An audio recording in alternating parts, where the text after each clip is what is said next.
Assalamualaikum. Salam Pak.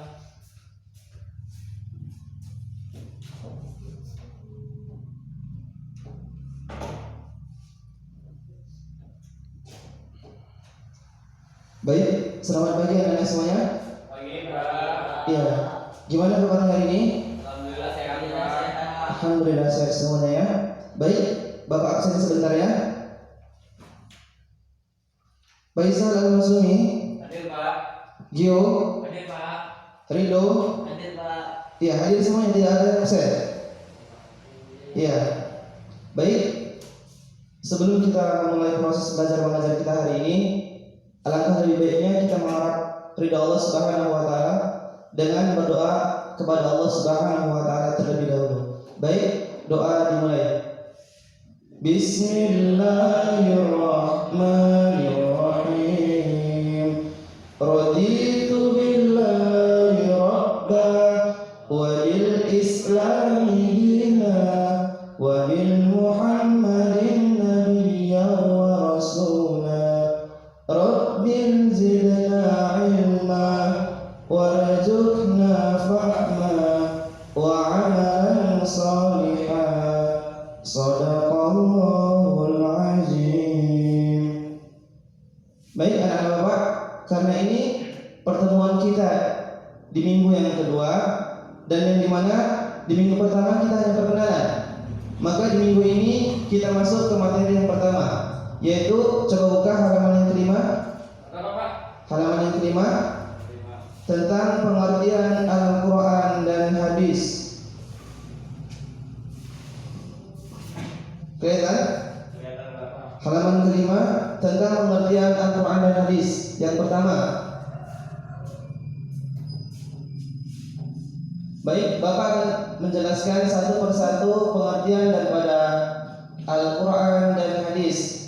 Coba, Bapak ingin bertanya kepada anak-anak terlebih dahulu. Ada yang tahu apa itu Al-Quran? Al-Quran adalah pedoman hidup Pak. Iya, pedoman hidup. Ada lagi? Ini Pak, kalau Allah juga. Iya, bagus. Masya Allah, pintar-pintar anak Bapak. Al-Quran adalah pedoman hidup ataupun kalam Allah, atau bahkan bisa dikatakan sebagai mukjizat yang diturunkan Allah Subhanahu wa taala kepada Nabi Allah Muhammad sallallahu alaihi wasallam melalui perantara malaikat Jibril. Coba dicatat. Al-Quran tadi yang pertama yaitu pedoman hidup,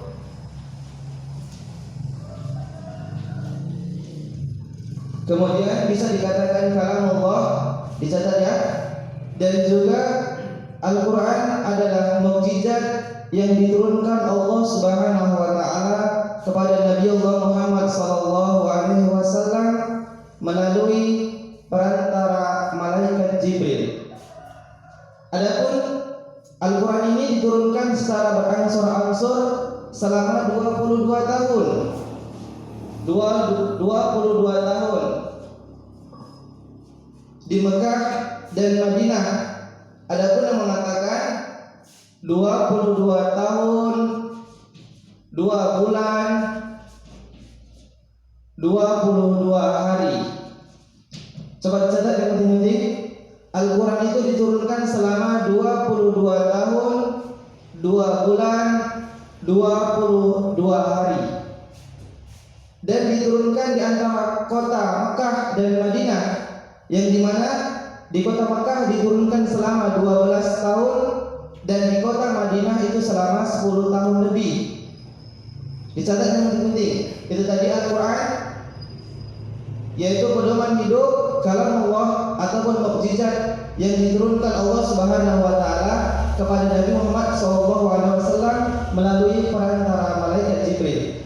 Dan Al-Quran ini diturunkan secara berangsur-angsur selama 22 tahun 2 bulan 22 hari, yaitu di antara kota Mekah dan Madinah, yang dimana di kota Mekah selama 12 tahun dan di kota Madinah selama 10 tahun lebih.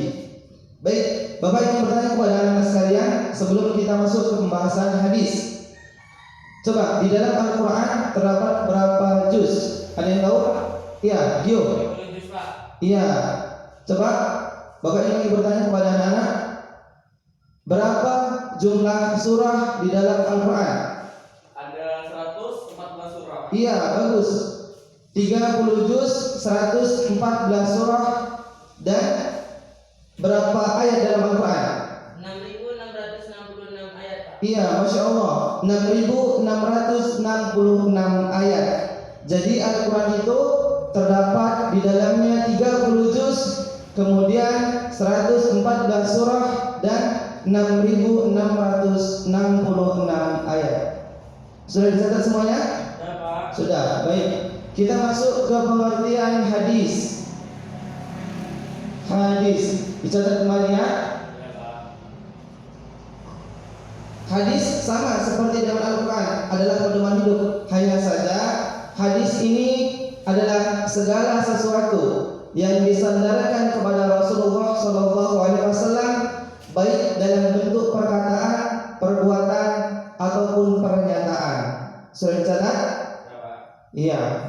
Jadi kalau kita selaku umat Rasulullah SAW yang mengaku beriman kepada Al-Quran dan hadis, maka kita wajib mengikuti perintah Rasulullah. Apa yang dibawa oleh Rasulullah wajib kita ikuti, yaitu berpegang teguh kepada Al-Quran dan hadis. Kenapa? Karena Al-Quran ini adalah firman Allah yang jika kita menjadikan rujukan dalam kehidupan kita, maka kita insya Allah tidak akan pernah sesat. Baik, sampai di sini ada yang bertanya? Ya Pak. Iya, apa itu? Pak, kenapa kita harus menjadikan Al-Quran dan hadis sebagai pegangan hidup? Iya, bagus sekali pertanyaannya. Kenapa kita harus menjadikan Al-Quran dan hadis sebagai pegangan hidup dalam kehidupan kita? Jawabannya ada di hadis riwayat Bukhari di nomor hadis 20 dan hadis riwayat Imam Muslim nomor hadis 1718. Dicatat ya. Kenapa kita harus menjadikan Al-Quran dan hadis sebagai pedoman dalam kehidupan kita? Jawabannya di hadis riwayat Imam Bukhari dan hadis riwayat Imam Muslim, yaitu Imam Bukhari di nomor hadis 20 dan Imam Muslim di nomor hadis 1718. Apa kata Rasulullah? Taraktu fikum amrayni lan tadilu ma tamassaktum bihima kitabullah wa sunnatan nabiyyah. Telah kutinggalkan kepada kalian dua perkara, kata Rasulullah, yang jika kalian berpegang teguh kepada keduanya, maka kalian tidak akan pernah sesat. Apa itu? Kitabullah wa sunnatan nabiyyah, Al-Quran dan hadis-hadis Rasulullah. Maka dari itu, setiap problem apapun yang mungkin terjadi dalam kehidupan kita, baik masalah duniawi ataupun agama, maka kita harus merujuk kepada Al-Quran dan hadis, yang dimana insya Allah kata Rasulullah, kalau kita berpegang teguh kepada keduanya, maka kita tidak akan pernah sesat. Paham? Yuk? Iya. Ada lagi yang bertanya? Ada lagi? Saya juga. Iya. Apa itu? Misalnya nanti kita melakukan perbuatan. Iya. Tapi itu tidak ada kaitannya di Al-Quran sama di hadis Pak. Iya. Masya Allah. Hukumnya gimana itu? Iya. Pak, bagaimana kalau seandainya kita melakukan ibadah yang sama sekali tidak terdapat di dalam Al-Quran dan hadis? Bagaimana hukumnya itu Pak? Maka jawabannya terdapat di hadis riwayat Imam Malik. Dicatat ya. Pak. Hadis riwayat Imam Malik, Ibnu Hazm, Al-Baihaqi. Hadisnya sahih di Ghairi, dan kata Syekh Salim Al-Hawali dalam kitab Al-Ta'zim di halaman yang ke-12 dan 13. Kata Rasulullah apa? Man ahdatsana fi amrina hadza ma laysa minhu fa huwa raddu. Setiap perkara-perkara baru yang kalian kerjakan yang tidak merujuk kepada hadis dan Al-Quran, fa huwa raddu, maka tertolak. Maka konsekuensinya tadi, kalau kita melakukan ibadah yang sama sekali tidak rujukan di dalam Al-Quran dan hadis, maka tertolak. Maka dari itu, kalau kita ingin melaksanakan ibadah apapun itu, maka kita harus melihat di dalam Al-Quran dan hadis. Ada tidak anjurannya atau perintahnya yang diperintahkan Allah dan Rasulullah SAW. Agar apa? Agar amal ibadah yang kita kerjakan tidak sia-sia, tidak tertolak oleh Allah Subhanahu wa taala. Paham tak Ustaz? Ya, ada lagi yang bertanya? Tidak? Ya, tidak. Coba buka di halaman ke-10.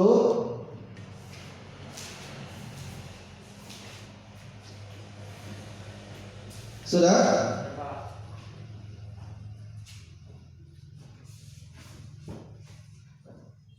Nampak? Iya. Itu nanti untuk tugas di rumah ya.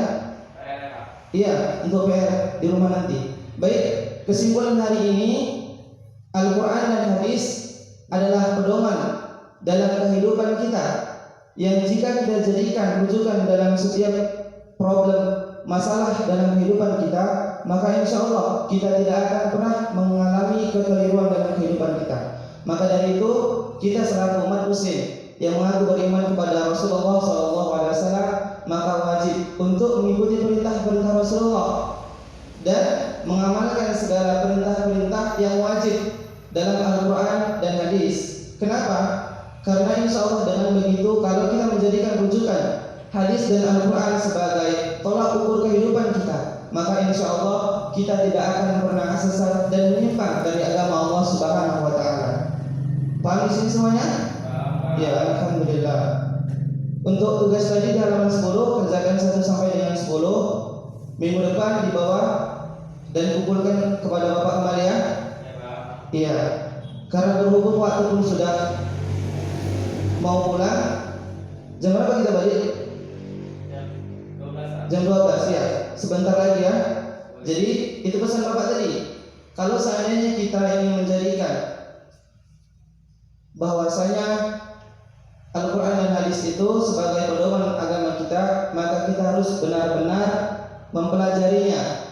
Mana yang diwajibkan Allah Subhanahu wa taala untuk kita laksanakan dan mana yang dilarang Allah Subhanahu wa taala dalam Al-Quran dan hadis yang tidak boleh kita kerjakan. Paham di sini? Baik, cukup sampai di sini. Wallahu a'lam bishawab. Kita tutup dengan doa kafaratul majlis. Subhanakallahumma rabbana wa bihamdika asyhadu an la ilaha illa anta astaghfiruka wa atubu ilaik. Assalamualaikum warahmatullahi